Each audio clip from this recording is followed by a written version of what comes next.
It's WG, bring you SNB, and it's time we tackle the tier list. So, the game has been out for 6 days, which means we were all able to experience the character, see the changes between the beta and the official release, and so on and so forth, which means we can now recalibrate what we did before. For this very first tier list, up until we move a bit more into the lifespan of the game and we get more characters and such. For now, for this very first one, the Ancestor tier is going to be in there because of number 1, rarity, and number 2, general power level. If you have an Ancestor on your account, you should be using said Ancestor. They really aren't as comparable to SSRs, so that's why we have this Ancestor tier, and then the other tiers are pretty much for every other character. So without further ado, as always, let's get straight into it. First off, Acapella, no brainer. If I could, I would be putting her into the Ancestor tier, but you gain magic damage up, physical damage up, crit rate, blood soul recovery, HP based healing, max HP based healing even. Beautiful. Beautiful character. Not the most attractive, but a fantastic character nonetheless. Big fan of Acapella. Next up, we've got I.Agares. I would say I.Agares is solidly in the middle of the pack. Overall, he has great synergy with the Transcendent Hati, who we'll get to later, because if, for example, you are applying continuous damage effects, not just through him, but also through other units, you can reduce the cooldown of his special. But in general, he is just your standard AoE damage dealer with some extra burn effects added and sprinkled on top. Solid damage, solid kit, solid unit, nothing more to say. Especially for now, and with the amount of healers in the game, I am going to argue that S.T.Aiona is A tier. And that is, unless you already have an Acapella plus Stereite, Acapella plus Seth, you're going to find yourself going back to S.T.Aiona and continue to use her. So that's the situation S.T.Aiona's in, and that's my justification for putting her in A. Overall, you have great healing, good utility, low cost, obviously new moon, and that's why we have her in A. Now, A also stands for Ami, apparently. Apparently, A stands for I.Agares, S.T.Aiona, Ami, and that is Ami. It really depends. For some of you, she might be Ancestor tier, and that's for a simple reason, and that is you do not have Stereite S.T.Aiona. If you don't have Stereite S.T.Aiona and you run into a stage where you want to displace your team to evade different effects from enemies, then she is definitely more important. But the biggest issue for her is probably the fact that Stereite S.T.Aiona exists. Ami overall is a healer, that is, or better said, Ami overall is a buffer. She is really good at making sure her combined target, so if you place her next to someone, it's also indicated with like a little blood square, if you place her next to someone, she'll make sure that that unit doesn't die. Then the pretty much selling point of her kit is the ability to dedicate where you want to move, and then after you move, you increase the attack speed of your team by up to 40%, as well as also giving the unit she is linked to a damage buff. Current issues, I guess, would be the lack of like team-wide support, and still I would argue she is by far not a bad unit. Augustine, what is going on with A and A characters? So Augustine is pretty much your solution when it comes to taking out a specific target. You see a specific target and it's like a mage, it's a healer, it's someone that channels. Not only can he pull in the furthest unit on the enemy side of things to bring them closer to your team, to also disrupt the enemy formation, he can also pull in another unit that you dedicate with his ultimate to stun them. But overall, I guess one thing that does hold him back to a degree is the fact that his stun is only single target, which specifically for campaign and tower and most non-PvP content does feel a bit lacking. Still a very good hero. Baphomet, you're never going to go out of your way to use a Baphomet S+. Fight me. Bella is by far the strongest tank if Transcendent.Ami is out of the picture. And even in certain scenarios, Bella is better than Transcendent.Ami, but I would say they're like equal, with Bella obviously being weaker. So Bella, fantastic healing. Like to a degree, she heals herself, and that is because Bella isn't your traditional tank. She actually tanks through summoning. She summons these summons, and then they tank for her, and then she can heal those summons. But what also makes her incredibly great is her ultimate, which allows you to summon down a big bad guy, and that one is going to stun everyone in an area, as well as also after the stun, these units are going to reset their targeting onto that one, so you can take pressure off your team, stop enemies from channeling, and summon a distraction. Bella is pretty amazing. Alright, now next up, Cain. Cain in C tier. And no, that's not because he starts with a C, but out of all the AoE damage option in this game, where there's quite a few, he's one of the more generics with, in general, less multipliers.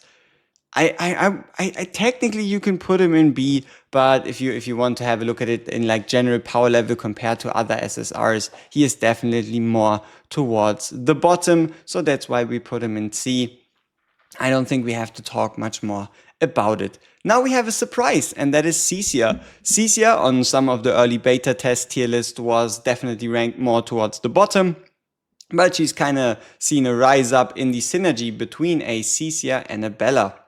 And that is because with a Bella on the field, you can trigger the advanced or enhanced ultimate effect of a Cecia, overall just giving you a crap ton of damage through a million bounces. It's obviously not a million, but it is way too many.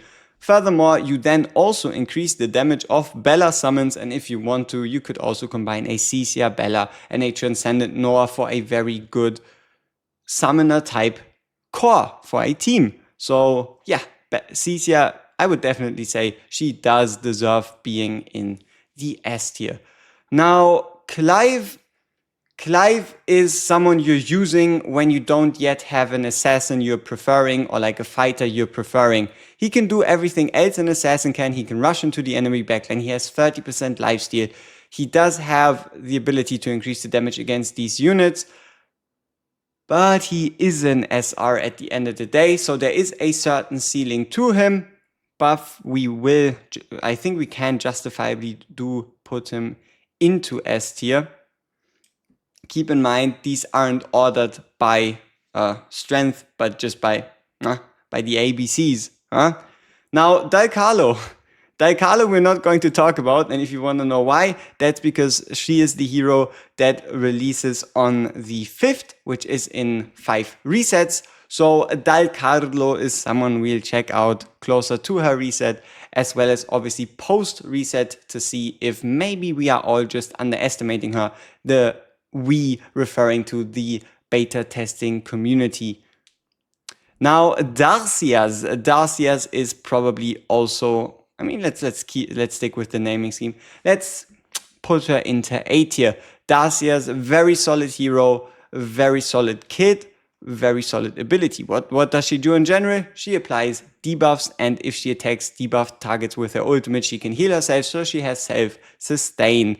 Something that is quite necessary for a Darcias to be truly successful is the presence of a Transcendent.Hati on your account.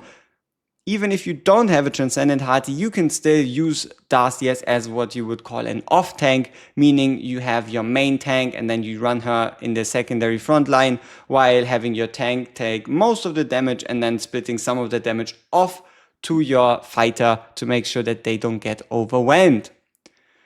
Edina we're going to put into A tier, and that is a lot of you aren't quite big fans of Edina, but at the end of the day, even if you don't have Stereoid, if you don't have Seth, she is a good healer.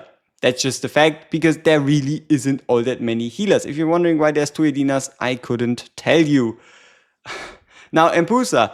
Empousa, I would still say she is definitely usable. Like, for example, if for whatever reason you just pulled single target focused units and you're struggling with that second gear boss with the Kaka Demon still, you can use an Empousa in your team to make sure you can take care of the left side when it comes to AoE damage. Though, to be fair, if we are ranking a Cain in C, then we might as well put Empousa there, because Cain at least can do what an Empousa can. Huh? There's that. So, Friedrich, out of all the tanks, he is my favorite behind Bella. But considering tanks as a whole and the situation around them as of this moment, there is only you really only see Transcendent Amy and then Bella. Outside of that, you don't see a whole lot. But if you were to see ones, Friedrich would definitely be the second best choice because of the nasty synergy between him and S.T.Aiona, where she boosts the shield he himself gives himself. So that is pretty nice. Yeah, Gadric, interesting ability to reduce physical damage with an aura, but overall, if there was a D tier here, he would definitely go there. Goldland, we also don't want to talk about him too much. He can also just stay there. S.Gilrain. S.Gilrain is definitely one of the better assassins. He has a solid kit, he has a solid rush, he has a really strong talent that increases his basic attack damage by 50%. If you combine that with the basic attack damage artifact, then your Gilrain starts to really get into his gear. And then you also obviously have the ability to rush again with his ultimate. So when you want to take out a certain specific threat, a certain specific target, Gilrain is one of the premier choices. Then we have Hati. It depends. For some Hati is higher, for some Hati is lower. Hati is overall great because everybody gets her. But at the end of the day, she is an assassin. She does rush into the units, but instead of making her deal more damage against targets, she rather does the opposite, where the target she attacks with her rush and also with her ultimate then deals less damage, which is to a degree slightly less useful than if she were to, for example, apply increased damage taken.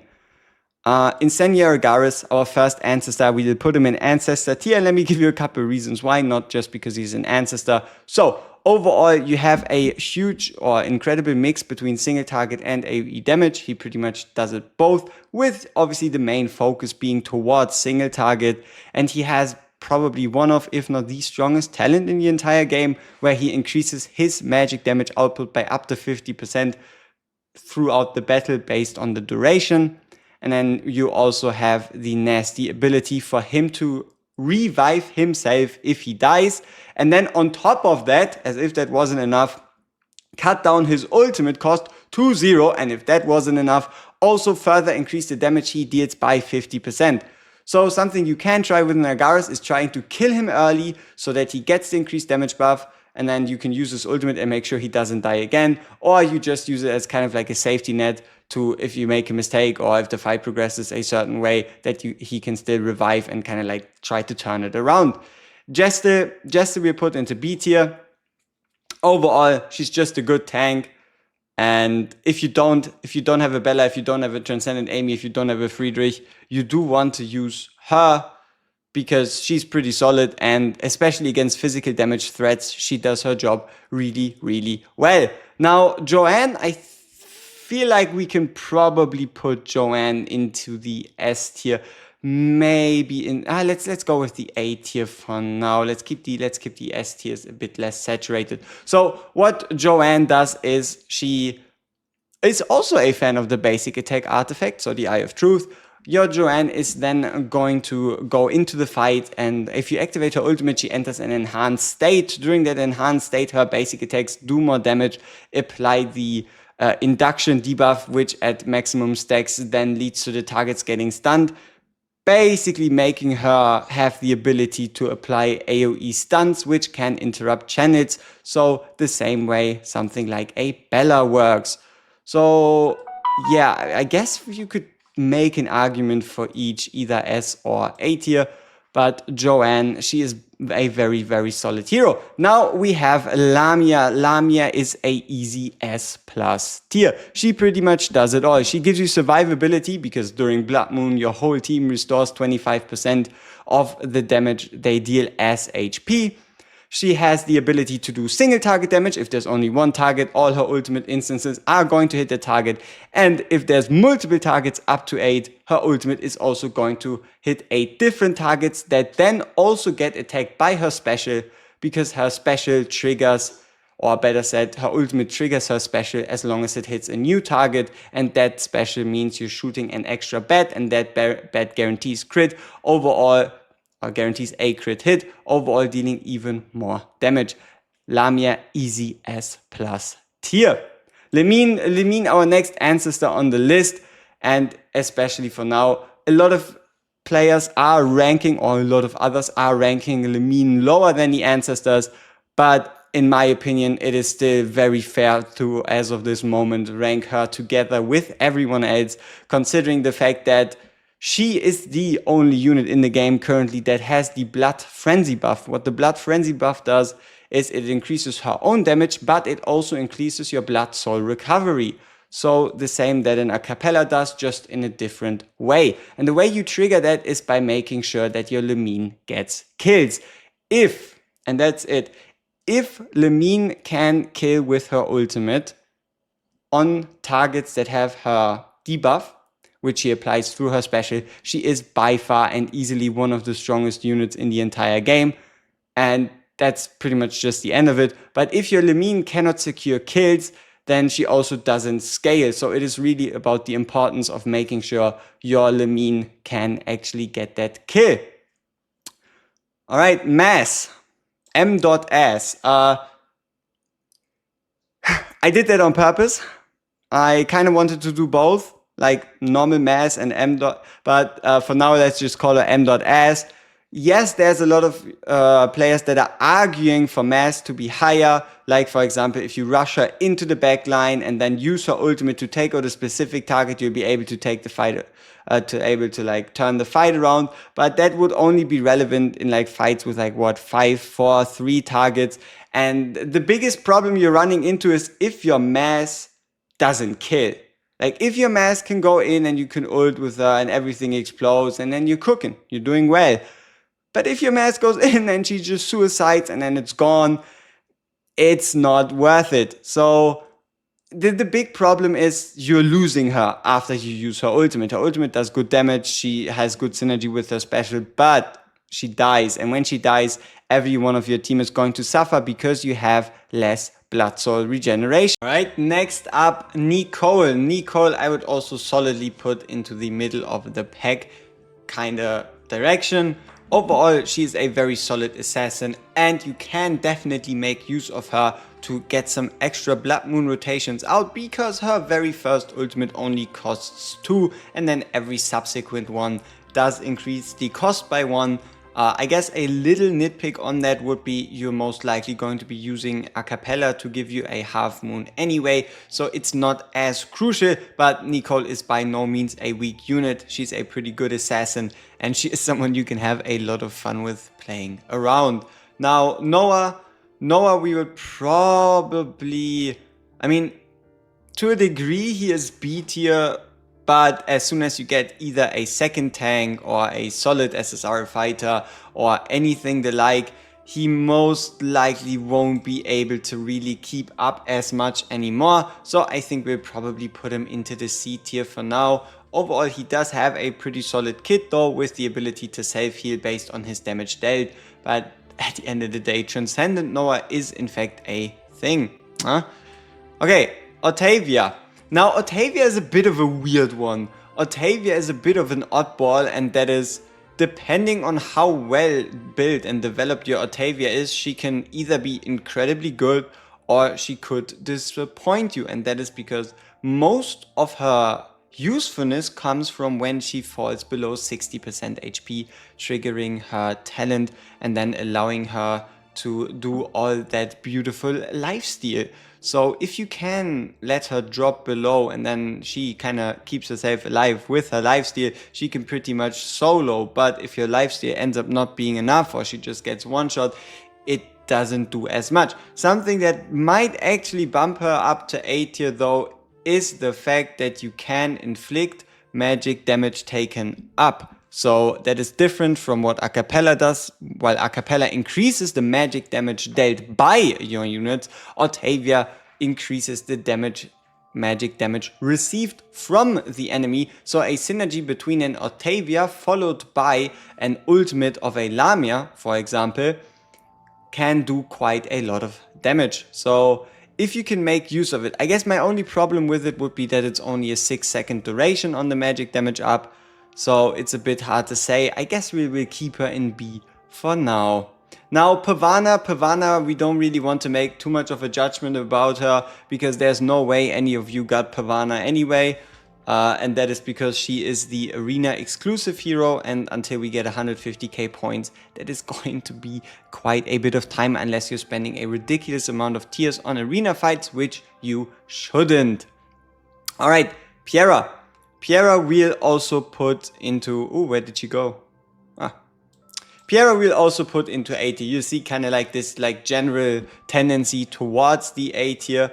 What Piera does is simplified. She increases the attack speed of allied summons during her ultimate. She summons a bunch of summons, very fancy.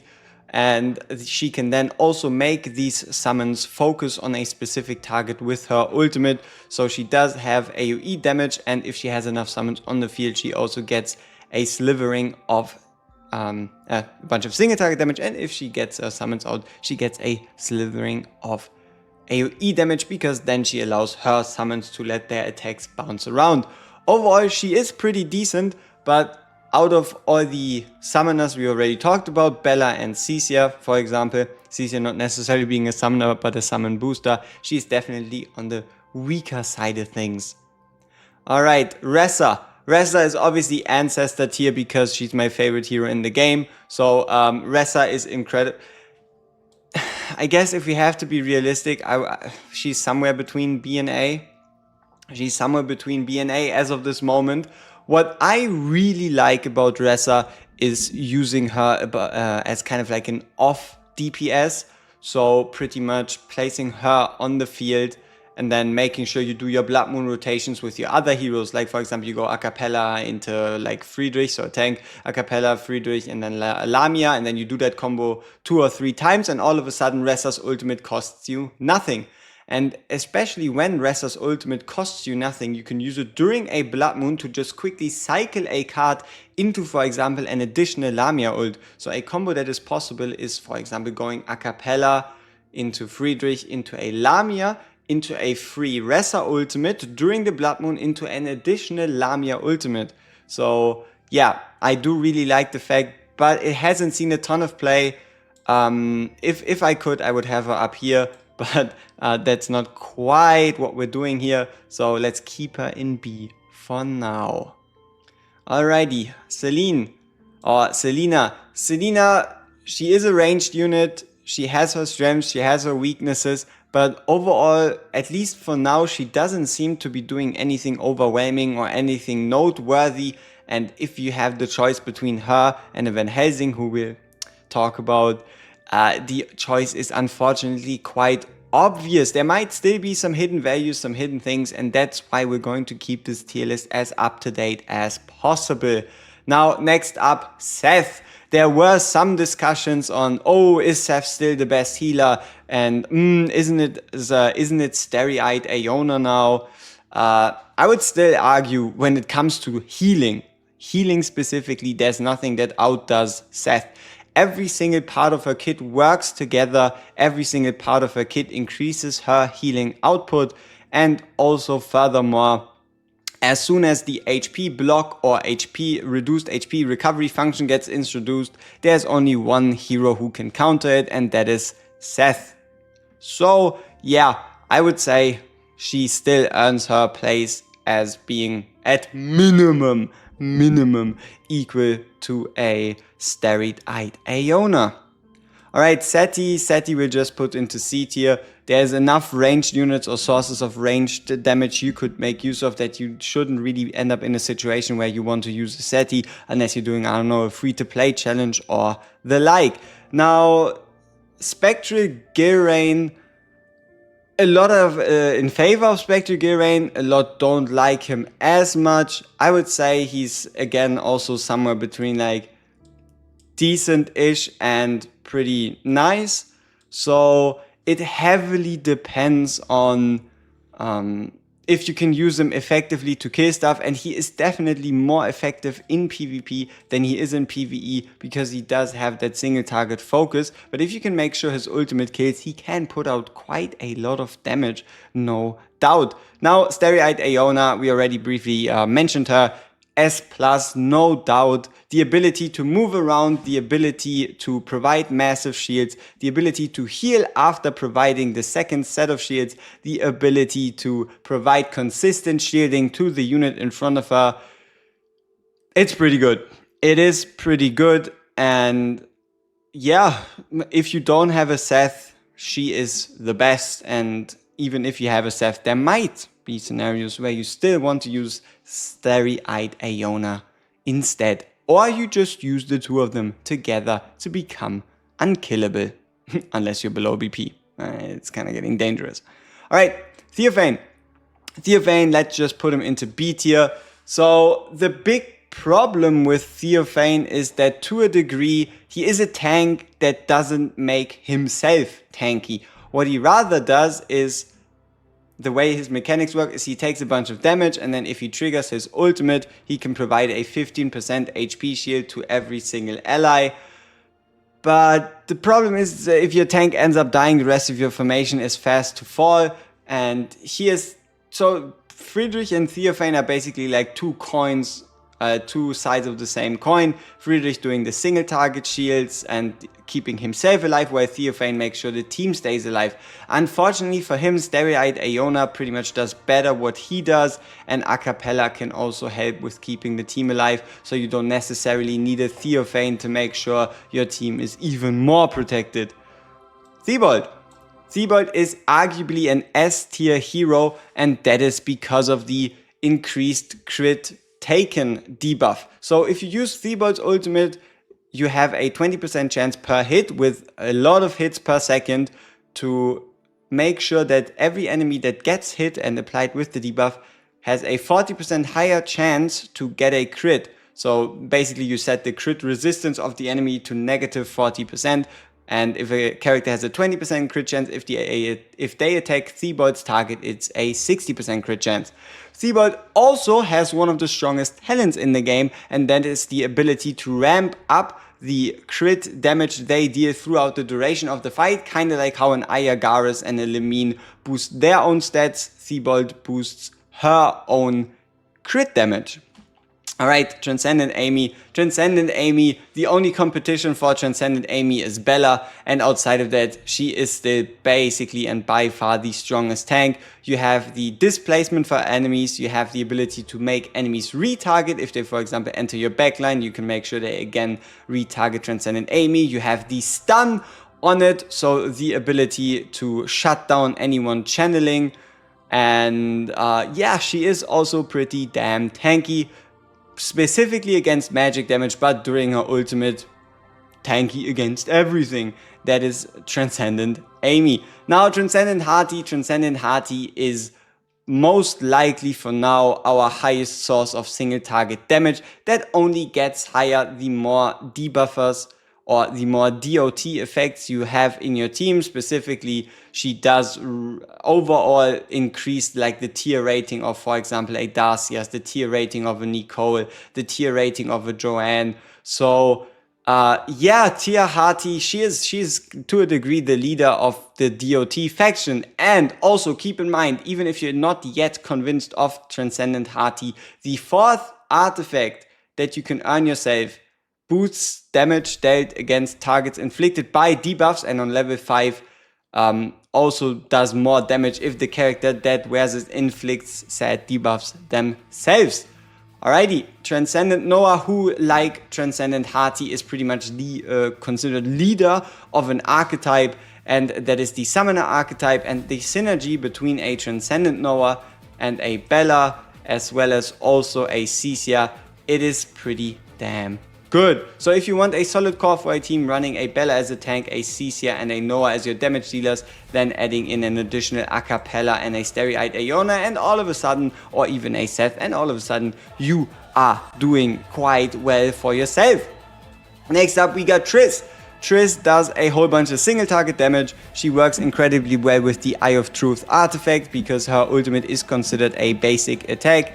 And if you need to take out one specific target but you don't want or don't have an assassin, then you can use her because she has incredibly long range. You can pick out the target you want to attack. She's going to attack that target for a whole bunch of damage, and then on top of that, she's also going to be building up the induction stacks that then get turned into a stun. So you can also synergize a Triss together with a Transcendent Hati for Triss to apply the debuffs and Transcendent Hati to make those explode.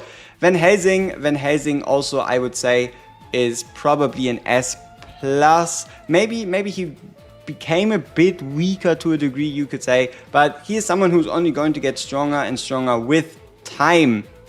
Van Helsing, if you use him properly, can have an infinite ultimate, which is overall just incredible. So as long as he kills targets every 3 seconds, Van Helsing is going to cook. And specifically one game mode in the Time Worn Mausoleum, you're never really going to run out of Van Helsing ultimates. And once more, Van Helsing, a character who loves the Eye of Truth artifact to make sure his basic attacks hit that much harder. Furthermore, there's also incredible, there's good synergy between his basic attack that does a decent amount of damage, his special, which deals more damage the less HP a target has, and then obviously his ultimate with the AoE part of things. And that's also not all. He has a talent that massively raises his crit rate as long as you don't place anyone in front of him upon team formation. So Van Helsing also is going to be incredibly good for bossing, and the best part is he does a crap ton of damage without you using his ultimate. Just through this remaining HP damage taken and through his basic attacks, Van Helsing can, for example, work really well in Night of the Hunt while you ult with your Lamia as your main DPS, and then Van Helsing, he just stands there menacingly and does menacing damage. Last off, let's rank Yggdrasil. Yggdrasil also kind of in the same situation as Theophane. For the tank stuff, you either use a Transcendent Amy or a Bella, and then if you have to bring another one, you kind of want to use a Friedrich. And then Yggdrasil and Theophane are kind of the less desirable choices. But something that cannot be forgotten is if you don't have an Amy and if you do not have a S.T.Aiona, Yggdrasil might be your only source of displacement. And if he is, then he obviously is going to rise higher in the ranks. And what he does do is also have the ability to provide healing to the targets you designate around him, so you place behind him and to the sides of him, as well as also provide the damage reduction during his ult, which might allow you to survive some blows you weren't meant to survive. So it's a bit more on the subjective side of things what you want to do with him, but he's probably going to be more useful than a Theophane for you. Then again, these characters are sorted by the ABCs and not specifically on who is exactly stronger between them all. And yeah, I hope you enjoyed this tier list. And if you agree or disagree, let me know down in the comments below. And as always, we see each other in the next one. Peace!